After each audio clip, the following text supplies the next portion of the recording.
Hello guys, welcome to my channel. আশা করছি প্রত্যেকে ভালো রয়েছো। আজকে আমরা আলোচনা করব 2024 সালের কলেজ অ্যাডমিশনের প্রক্রিয়া নিয়ে। আগে অর্থাৎ গত বছর থেকে কলেজ ভর্তির যে প্রসেস ছিল তা কিন্তু এবার পরিবর্তন হতে চলেছে। আগে যেভাবে আলাদা আলাদা করে প্রতিটি কলেজের ফর্ম ভরতে হতো, এবার কিন্তু তেমনটি নয়। এবারের যে অ্যাডমিশন প্রসেস তা হলো সেন্ট্রালাইজ প্রসেস, অর্থাৎ যেখানে একটি মাত্র ওয়েবসাইটের মধ্যেই সমস্ত কলেজের ফর্ম ভরতে পারবে এবং একটি মাত্র রেজিস্ট্রেশনের মাধ্যমে এই প্রক্রিয়াটি চলবে।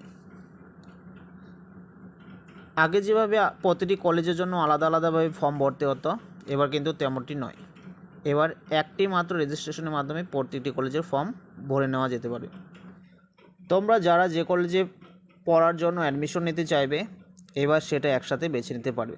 প্রতিটি কলেজের আলাদা আলাদা ফর্ম ভরার আর দরকার হবে না, একটি মাত্র ফর্ম ভরলেই হবে। সুতরাং তোমাদের আর আগের মতো প্রতিটি কলেজের জন্য আলাদা আলাদা ফর্ম ফিল আপের ফিস ভরতে হবে না।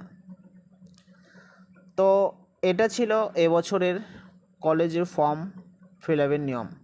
এবার জেনে নেওয়া যাক কবে থেকে ফর্ম ফিল আপ স্টার্ট হবে।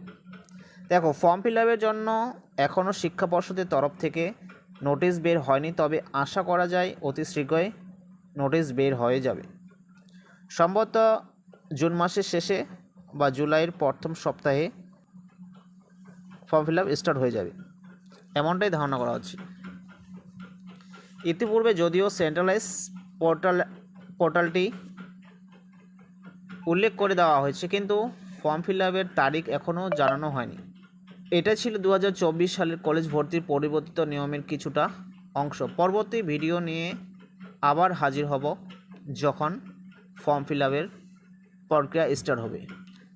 পরবর্তী ভিডিওতে আমরা ফর্ম ফিল আপের পুরো প্রসেস, কীভাবে রেজিস্ট্রেশন করতে হবে, কীভাবে কলেজের নাম বাছাই করতে হবে, আমরা পুরো প্রসেস নিয়ে আলোচনা করব। আজকে এখান থেকেই যারা এখনও আমার চ্যানেলটি সাবস্ক্রাইব করনি তারা অবশ্যই চ্যানেলটি সাবস্ক্রাইব করবেন এবং পাশে থাকা বেল আইকন ক্লিক করে পাশে থাকবেন পরবর্তী নোটিফিকেশনের পাওয়ার জন্য। আর ভিডিওটি ভালো লাগলে লাইক, কমেন্ট এবং শেয়ার করতে ভুলবেন না। ধন্যবাদ।